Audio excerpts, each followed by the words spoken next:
Hello everybody, welcome back to my channel, and today I'm doing my monthly update to how's the market. So I have my data down here, so if you see me looking down, this is where my data is, but you're gonna see it all popping up right here. So let's hop into it.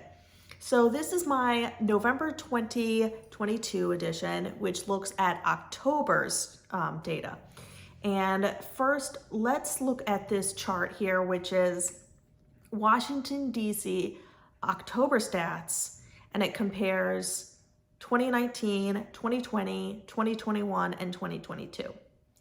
And if you take a look at this, you'll start to see some interesting numbers. We had, some increasing sold dollar volume, but that has now backed off. And you'll see our average sold price is back to where it was 2019.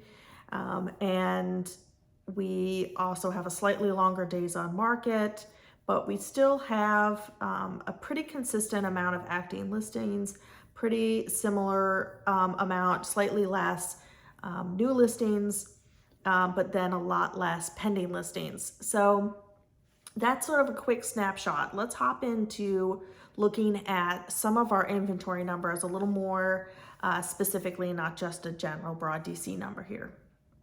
So DC inventory numbers are creeping up. During COVID, we were used to numbers around the 1 month mark. Now we're seeing approximately 3 months.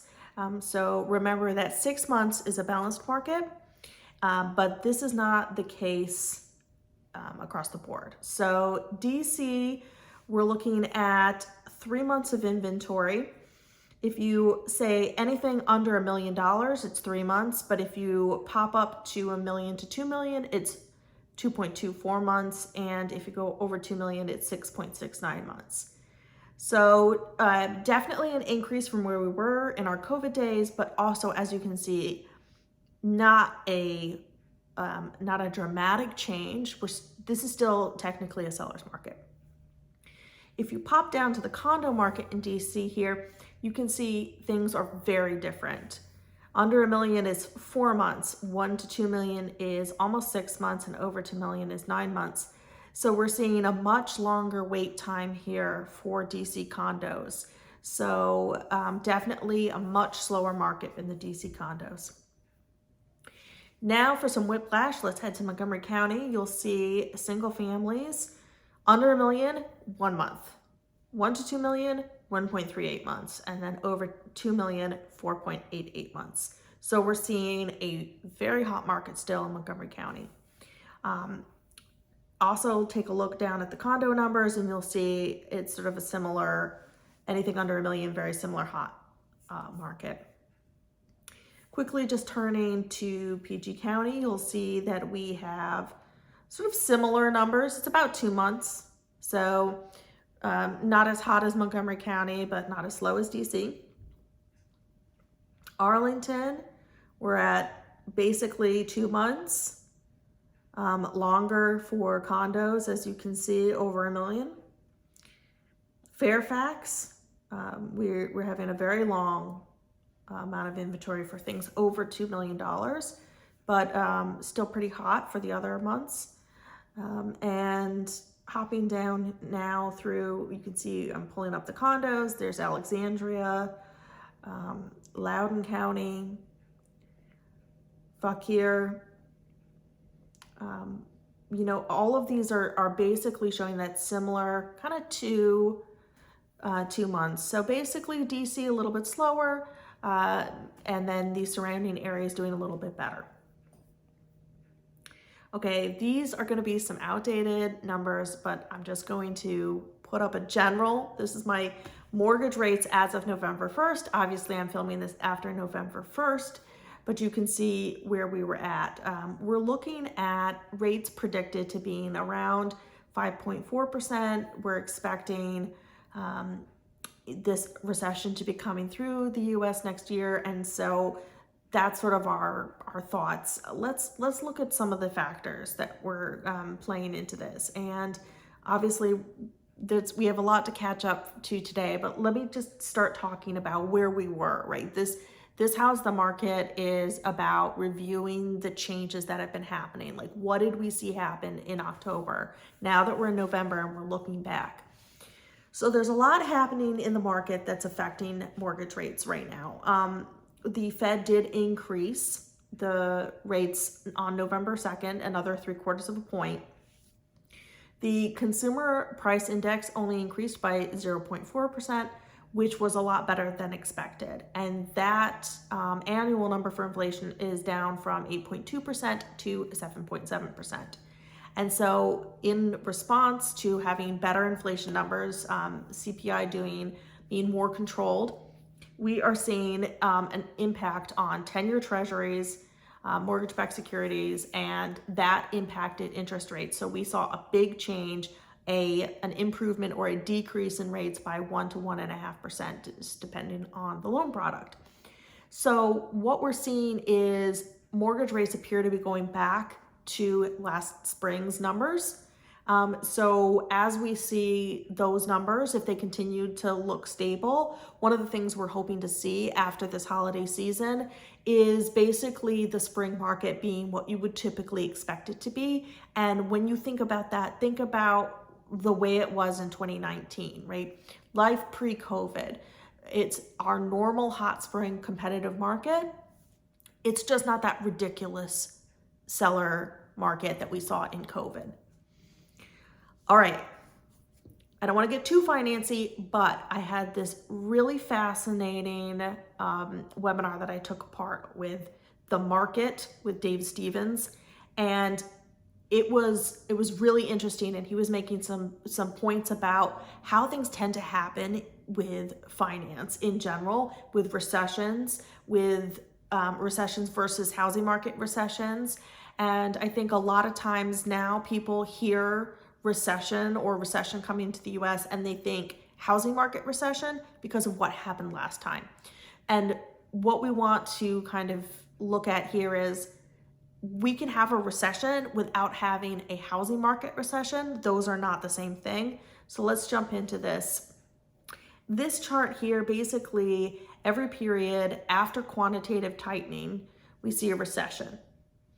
And some of them are short, like these most recent ones. And these gray bars that you can see here are examples of what happens. And then mortgage rates always drop after the Fed fund tightening. So if history is going to repeat itself, then that is what we expect to happen right now. Mortgage rates are 1.5 to 2% over the 10-year rate. This spread has widened. A lot of people are not buying 30-year mortgage-backed securities because they know that rates are going to come down. So when we think about mortgage rates, there's a lot of media, there's a lot of news push that's doomsday, everything is bad, everything's negative, look how high the rates are, look at how much they've increased. But I think we need to remember that rates are near historic lows and they are predicted to be coming down, not going up. Another point that Dave Stevens made in his webinar that he did on the market was that we also need to remember and note that the best way to build wealth is still in homeownership. And if you look at this chart that he put up, this is just something he pulled online using some data on just demographics on homeowners versus renters. And if you look and you see that light blue line there, those are the homeowners. And at first you kind of just notice that, but then if you look down below, see that green line down there, that's not the end of the graph, those are renters. So you can see there is still a lot more, if you're looking at median amount of household, like net worth, you see that homeowners do much better than renters. And then this next chart here, this is another way of looking at it. Housing as a component of net worth, and you can see the amount of wealth that people have, where it's coming from. Is it coming from their home and whatnot? And so you can see that that home ownership is still a big chunk of the median household's net worth. So this is still the best way for the average American to build wealth in America. And that is going to continue that drive from generations of wanting to own a home. I'm about to switch into some demographics here, which there was actually another article that was very interesting, and I'm going to make that into like a short next, just to give you the highlights if you're just interested in some of the cool, interesting points about demographics. But I think there was this idea that maybe millennials weren't going to be like previous generations, that maybe they wouldn't want to be homeowners, that maybe they would want to stay renters, and that there's this sort of almost like negative connotation of millennials being like flighty and not wanting to commit to home ownership. And that's not what we're seeing. Let's shift it now into some demographics. Let me pull up this chart here. And what you can see is that the baby boomers, and you can see those, they are the green, the sort of brighter minty green on the right there. They were a big generation. But if you look at just size, the millennials are this reddy rust color. They are just a bigger generation. There's just more of them. And so that means that there is a big demand coming. And if you look at that place that Dave Stevens has circled there, that is the point at which millennials enter the market, age 34. So the next 5 to 10 years, that's when we're going to be seeing the impact of millennials and then the Gen Z who's coming after them entering the market.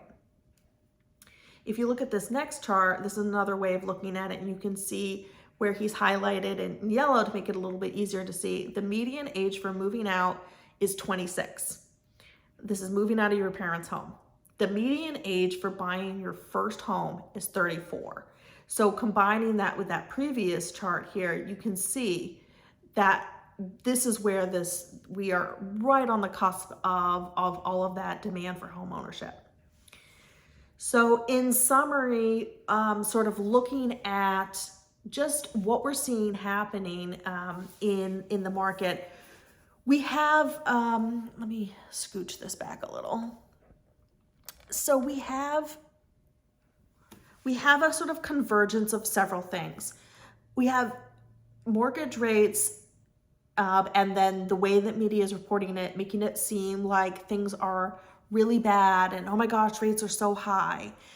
And inflation's so bad. Well, what we're seeing is that the impact on inflation, like the Fed has taken control of it. They are working on it. Like, granted, I think we could all argue that this is like a little late in the process. We wish they had done this sooner. I think, realtors have been saying for years ago, we need to start seeing things changing. We need to start seeing rates increase because we need that in order to control things like price. And, we kind of sounded like a broken record there for a few years. We're like, rates are going to go up because that was what should happen. But because of a variety of reasons, which is kind of much bigger scope than this, the Fed decided not to. Right. And some of that was because of issues like what happened with COVID and whatnot. And so there was this idea of trying to kind of keep rates low to make sure that we didn't burden the economy. And then so inflation kind of got tackled late. But now that is now being tackled. We're starting to see that come in under control. And so mortgage rates are now adjusting because while we could face a recession, none of the evidence right now that we have seen shows that we are having a housing market recession. Demand is high, inventory is low. I have another blog that I'll link also in the description of this video. That's just a graphical look at why this time is different. It's not a housing market recession. And so that's why we're seeing this difference, it's not a big deal, right? Interest rates are still low. Even if, people want a rate that's 2 point something or 3 point something, something that is 5 point something is still a historic low. We're not talking about times when, you know, your relatives had 12% or more loans on their house. There were some people who had much higher than that rates. So we have to remember that this is still a good time to buy. I don't think we're going to see affordability starting to get any better. We have a small housing inventory. We have builders not producing enough houses, and millennials are coming into the market. They're still showing they want to buy. They want to buy. There are several things that impact them. Part of that is affordability, part of that is inflation, and part of that is student loans. So it'll be really interesting to see what happens now that the midterms are over, what's going to happen at this next presidential election. What are we going to see? I mean, if we saw a systemic change in how we treat student debt in America, it would have a massive impact on the buying power of first-time home buyers, and you would see them wanting to enter into the flood because they would be able to afford houses. If we got rid of student debt, which, you know, I know that some people have, you know, negative feelings about wiping away some debt. I think there's a lot more that we could go into, and maybe I can interview an expert on this to do a whole video on it. But personally, as the real estate side of things, if we don't have first-time home buyers in the market buying houses, then people cannot sell their starter homes to those people, which means they cannot move up.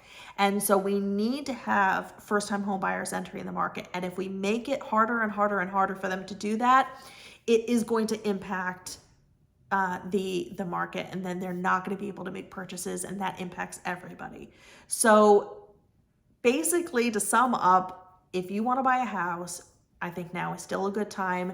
If the interest rate is going to price you out and you need to buy it down, there's some programs like 2-1 buy downs and other kinds of loan products that we can look into, asking sellers to pay for that buy down, to give you a year or two to either get comfortable with your new payments when they increase in a year or two, depending on what kind of program you set up, or to see where rates are and potentially refinance if they do continue to drop.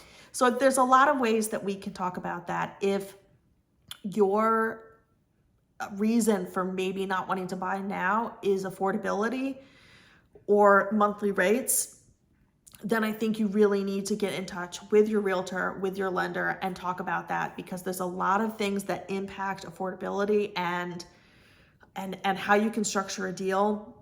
And if you want to buy a condo in DC right now, you have a lot of power. So if that's a place that you are interested in, that is a place that you should definitely be looking at hopping into, because like we saw, houses are sitting longer and those people do want to sell. They're on the market. They're looking for real buyers. If you go in with a reasonable offer but ask for some help to make it affordable, you're going to have a better conversation than you would have had during COVID times.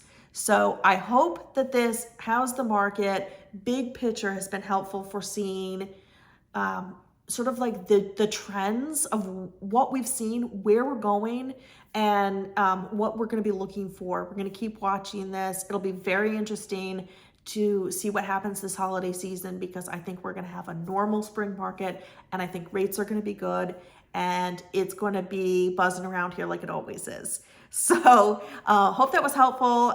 Stay tuned for my next update, where I'm going to hop into some of the details. I couldn't get in here because obviously I think we're already at about 20 minutes and there's so much more to say, but I hope that this was the quickest I could get you an update on some of the big factors that have been happening and moving and sort of what we're watching. So keep your eye on the news and get connected with your realtor and your lender and start having those conversations now. The holidays is a great time to start doing prep work and getting ready for spring. So if you want to be ready to go in January, we typically see the spring market starting up at the end of January, beginning of February. So now is the best time to kind of get started, get prepped, and not spend your down payment on Christmas gifts that your family don't need. All right, see you next time.